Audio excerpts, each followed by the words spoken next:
എല്ലാവർക്കും സ്വാഗതം. ഞാനിന്നിവിടെ തയ്യാറാക്കുന്നത് നാടൻ രീതിയിലുള്ള സാമ്പാറാണ്. ഞാൻ വീട്ടിൽ ഇങ്ങനെയാണ് സാമ്പാർ തയ്യാറാക്കുന്നത്. തീർച്ചയായും നിങ്ങൾക്കും ഇഷ്ടപ്പെടുമെന്ന് വിചാരിക്കുന്നു. എങ്ങനെയാണ് ഇത് തയ്യാറാക്കുന്നതെന്ന് നോക്കാം. അതിനുവേണ്ടി കുറച്ച് സാമ്പാർ പരിപ്പെടുത്ത് വെള്ളമൊഴിച്ച് നന്നായി ഒന്ന് കഴുകിയെടുക്കണം. അതിനുശേഷം അമരപ്പയർ, ചെറിയ ഉള്ളി, പച്ചമുളക് ഇത്രയും ചേർത്ത് ഒരു കുക്കറിൽ അല്പം വെള്ളവും ഒഴിച്ച് അല്പം വെളിച്ചെണ്ണയും ഒഴിച്ച് അടച്ചു വെച്ച് ഒന്ന് വേവിച്ചെടുക്കാം.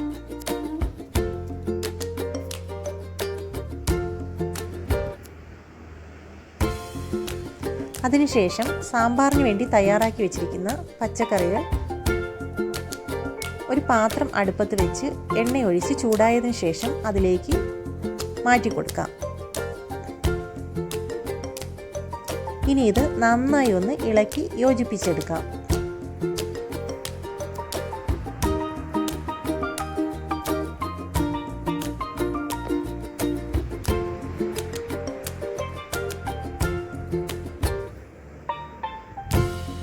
ഇതൊന്ന് അടച്ചു വെച്ച് വേവിച്ചെടുക്കണം. ഇടയ്ക്കിടയ്ക്ക് തുറന്ന് ഒന്ന് ഇളക്കി കൊടുക്കണം.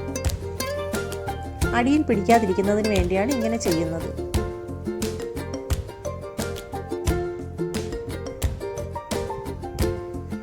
ഇതിപ്പോൾ ഏകദേശം വേവായിട്ടുണ്ട്. ഇനി ഇതിലേക്ക് തയ്യാറാക്കി വെച്ചിരിക്കുന്ന വെണ്ടയ്ക്ക ചേർത്ത് കൊടുക്കാം. വെണ്ടയ്ക്ക ഏറ്റവും അവസാനം മാത്രമേ ചേർത്ത് കൊടുക്കാൻ പാടുള്ളൂ, അല്ലെങ്കിൽ വെണ്ടയ്ക്ക വെന്ത് ചേർന്ന് പോകും. ഇനി ഇതൊന്ന് നന്നായി ഇളക്കി യോജിപ്പിച്ചെടുക്കാം.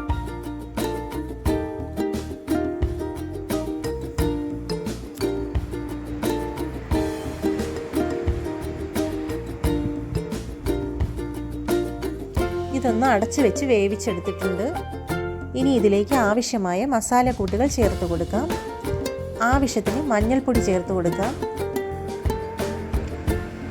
ഇനി ആവശ്യത്തിന് മുളക് പൊടി ചേർത്ത് കൊടുക്കാം.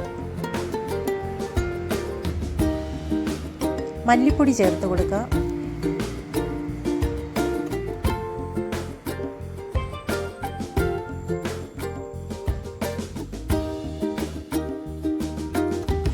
ഇനി ഇതൊന്ന് നന്നായി ഇളക്കി യോജിപ്പിച്ചെടുക്കണം.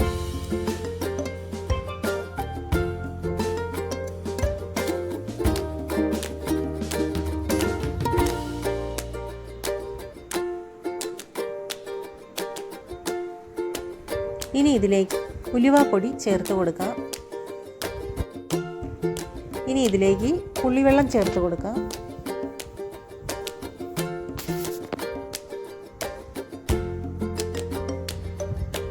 ഇനി ഇതൊന്ന് നന്നായി ഇളക്കി കൊടുക്കാം.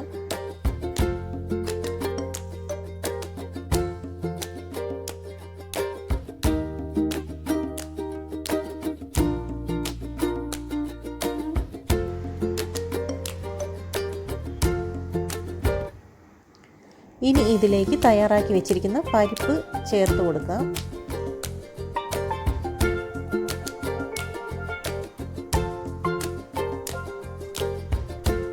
ഇനി നന്നായി ഇളക്കി യോജിപ്പിച്ചെടുക്കാം. ശേഷം അല്പം ഉപ്പ് ചേർത്ത് കൊടുക്കാം. ഇനി ഇതിലേക്ക് തക്കാളി ചേർത്ത് കൊടുക്കാം.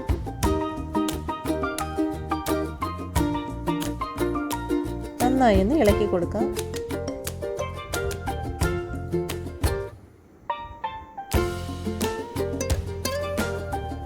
നമ്മുടെ സാമ്പാർ ഇപ്പോൾ ഏകദേശം വെന്ത് റെഡിയായിട്ടുണ്ട്.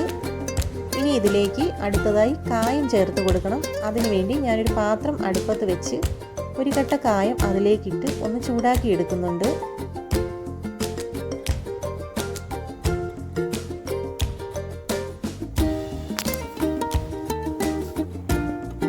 ഇതൊന്ന് നന്നായി മൂപ്പിച്ചെടുക്കണം.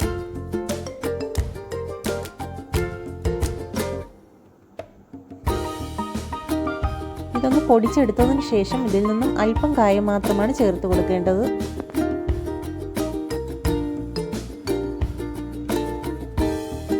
ഇതിൽ കായം ചേർത്ത് കൊടുത്തിട്ടുണ്ട്. ഇനി നമുക്കിതിലേക്ക് കടുക് വറുത്ത് ചേർത്ത് കൊടുക്കാം.